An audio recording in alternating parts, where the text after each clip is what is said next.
بينما كان الجندي الإسرائيلي المغرور آمنا مطمئنا مسترخيا في أرض احتلها عنوة وشرد أهلها، وإذ به يتفاجأ بهجوم عسكري يخترق الحواجز التي وضعها على الجبهتين السورية والمصرية، والتي توهم أنه لا يمكن لقوة مهما بلغت أن تخترقها.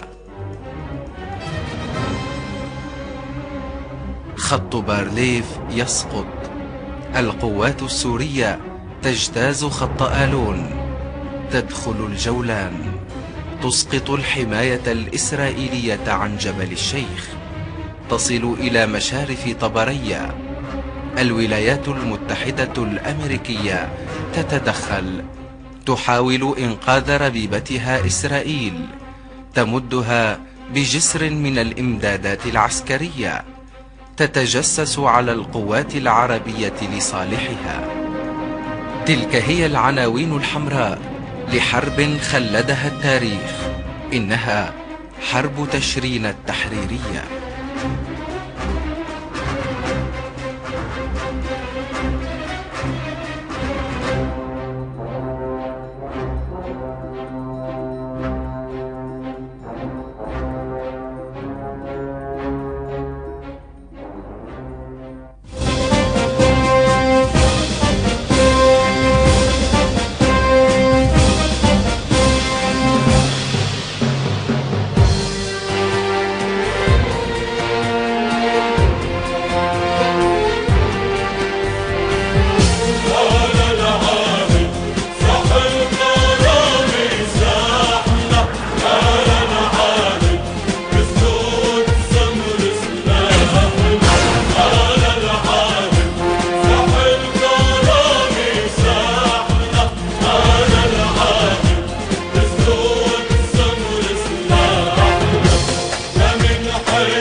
Le président Al-Assad au magazine Der Spiegel, la Syrie déploiera tout effort pour être fort.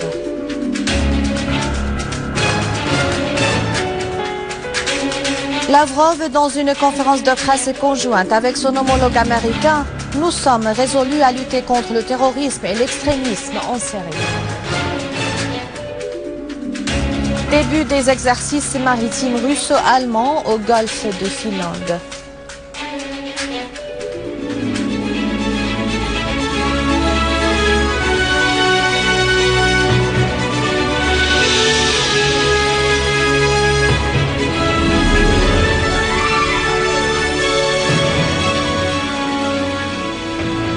Les détails du journal, bonsoir. Le président Bachar al-Assad a affirmé que la Syrie va déployer tout effort pour être forte.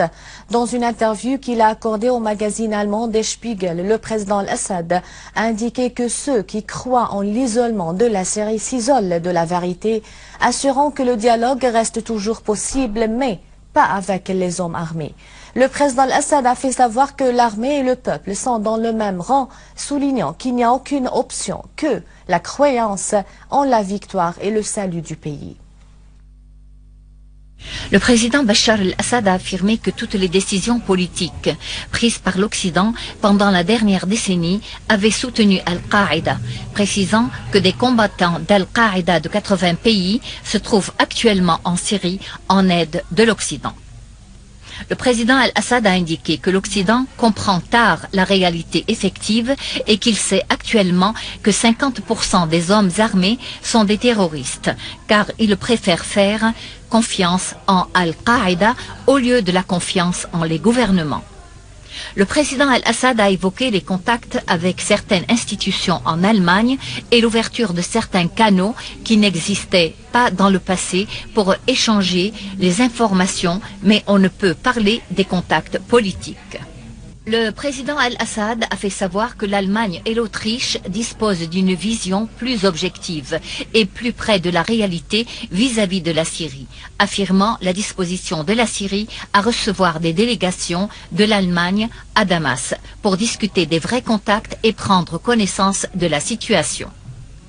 Le président Al-Assad s'est demandé quel intérêt que l'Occident peut obtenir quand Al-Qaïda perpètre ses actes partout dans le monde, soulignant que cet Occident, après 2 ans et demi de la crise en Syrie, doit revoir sa politique. Le président Al-Assad a fait noter que le conflit est transféré au-delà de la Syrie, car les membres de l'opposition résident à l'extérieur, exécutent les dictats de leurs commanditaires et n'ont aucune base en Syrie. Le président Al-Assad a indiqué que nombre d'éléments des groupes armés avaient changé leur position et combattent actuellement aux côtés de l'armée arabe syrienne, réaffirmant que le règlement politique reste toujours possible, mais pas avec les hommes armés. Le président Al-Assad a assuré que plus de 100 000 Syriens déplacés avaient regagné la patrie après avoir obtenu des garanties de la part de l'État sur leur protection. Le président Al-Assad a posé les questions suivantes. Au nom de qui les groupes de l'opposition et leurs ailes parlent? Est-ce qu'ils parlent au nom d'eux-mêmes, au nom des gens en Syrie ou de ceux qui les soutiennent? Est-ce qu'ils parlent au nom des États-Unis, de la Grande-Bretagne, de la France, de l'Arabie Saoudite ou du Qatar? Quand ces groupes de l'opposition disent qu'ils représentent le peuple syrien, il faut clarifier ceci via les urnes, a dit le président Al-Assad, soulignant que le sort du président de la République doit être défini par le peuple syrien et qu'aucune partie ne peut décider de cette question, car le pays n'appartient pas au président, mais à tous les Syriens. Quant à la position du président américain et aux propos sur le fait que la direction syrienne est illégitime, le président Al-Assad a fait savoir qu'Obama est le président des États-Unis, ne dispose d'aucune légitimité en Syrie pour lancer des jugements sur ce pays et n'a pas le droit à définir, à la place du peuple syrien, son président. Le président Al-Assad a indiqué que la question en Syrie n'a rien à voir avec l'abdication du président ou non, soulignant que la souffrance du peuple syrien ne dépend pas du poste de la présidence, car ce sont le meurtre des innocents et le terrorisme apporté par Al-Qaïda en Syrie qui avait causé la peine au peuple syrien. Le président Al-Assad a assuré que le gouvernement syrien avait suivi dès le début une politique représentée par la réponse aux revendications des manifestants, bien que les contestations ne fussent point pacifiques et qu'il y ait des victimes parmi les soldats et la police. Pourtant, un mini-comité spécialisé avait amendé la Constitution pour satisfaire les revendications des manifestants et un référendum s'était produit dans ce sens, a précisé le président Al-Assad.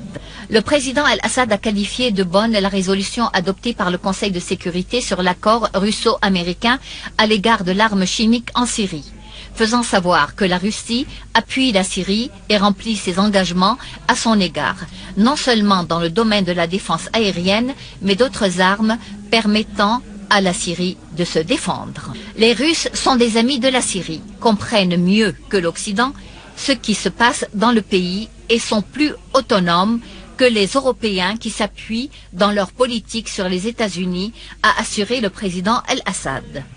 À propos des tentatives occidentales d'interdire à la Syrie d'obtenir des armes, le président Al-Assad a dit « Nous sommes un État et nous avons le droit à se défendre. Nous n'occupons les territoires de quiconque. Pourquoi la communauté internationale n'interdit-elle pas à Israël d'obtenir tous les types d'armes ? L'Occident n'est pas objectif dans sa position et pour cette raison, nous n'avons pas confiance en l'Occident. » Le ministre russe des Affaires étrangères Sergei Lavrov a affirmé que Moscou et Washington déploient tous les efforts pour lutter contre le terrorisme et l'extrémisme en Syrie.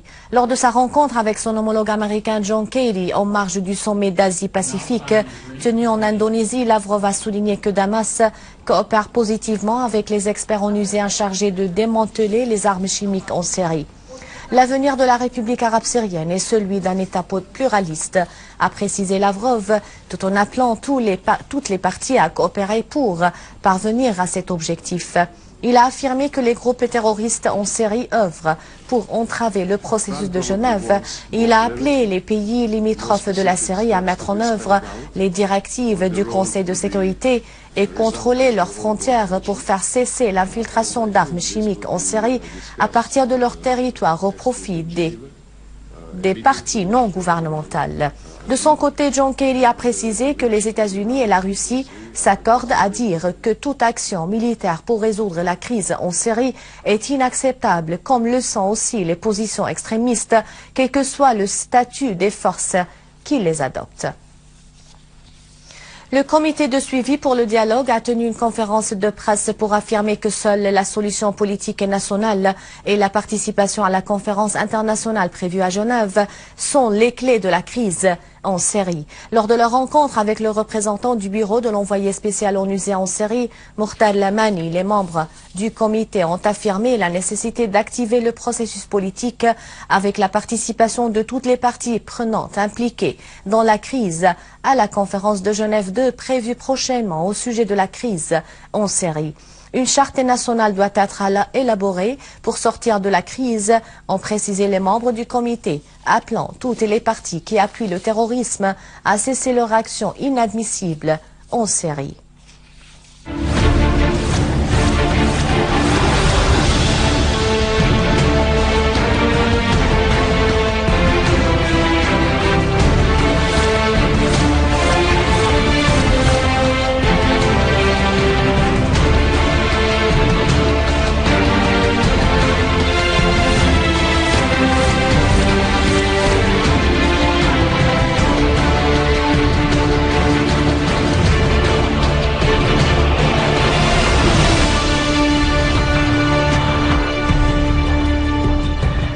Des unités de l'armée arabe syrienne ont abattu un grand nombre de terroristes du Front Nosra et du dit les Ahrar al-Sham et ont détruit leurs véhicules et leurs armes dans la banlieue de Damas, d'Alep, Daraa et Idlib. La majorité des terroristes sont de nationalité irakienne, libyenne, tunisienne et nigérienne. Et dans la banlieue de Damas, des unités de l'armée arabe syrienne ont abattu et blessé les éléments d'un groupe terroriste armé et ont détruit nombre de leurs repères et leurs rassemblements au cours d'opérations spécifiques et minutieuses dans les localités El Qaboun, Berzé, l'axe Zamelka et les fermes El Aub dans les régions de Douma, les fermes de Der Selman, El Mleiha, Dareya et Yabroud. Et à Alep, des unités de l'armée arabe syrienne ont éliminé la totalité des éléments des groupes terroristes au cours d'opérations spécifiques exécutées contre leurs repères aux abords de la prison centrale, l'hôpital El-Kendi et les abords du parc au quartier Salah ad-Din et dans d'autres localités de la ville. Les unités de l'armée ont également déjoué une tentative d'infiltration en direction de l'hôtel Carlton dans la vieille ville d'Alep de la part d'éléments d'un groupe terroriste.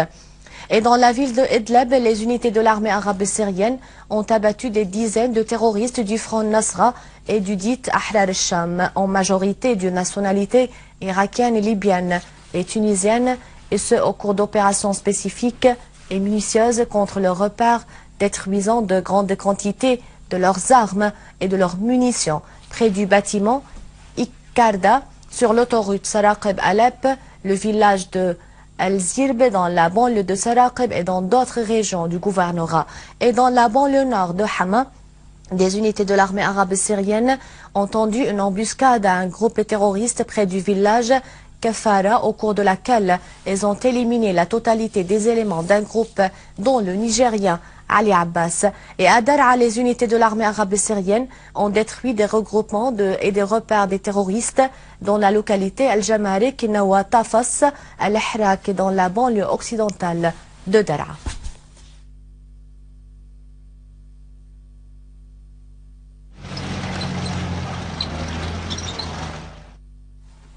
En Irak, 15 personnes, notamment des enfants et des policiers, ont été tués et plus de 40 autres blessés à la suite de 2 attentats terroristes à la voiture piégée à Moussoul. Une source de sécurité a précisé que la première explosion a visé un poste de police, tuant 5 policiers, alors que la seconde a ciblé une école primaire, tuant 10 élèves et en blessant plus de 40 autres. D'autre part, dans la capitale Bagdad, le bilan de l'attentat terroriste à la ceinture d'explosifs Al-Azamiya aujourd'hui s'est élevé à 13 morts et 29 blessés. L'armée russe a déclaré le début des manœuvres maritimes russo-allemandes connues sous le nom Basix dans le golfe de la Finlande. Des sources russes ont indiqué que les entraînements se feront avec la participation de la corvette russe Boaki appartenant à la flotte russe de la Baltique. Quant à la marine allemande, elle participera par la frégate Karlsruhe. Elle testera également des opérations de communication, de coordination et d'exécution de manœuvres mixtes. Les exercices navals conjoints seront l'événement de clôture de la visite officielle de frégate allemande à Saint-Pétersbourg après son arrivée au début du mois en cours. Un rappel des titres. Le président Al-Assad au magazine Der Spiegel et la Syrie déploiera tout effort pour être forte.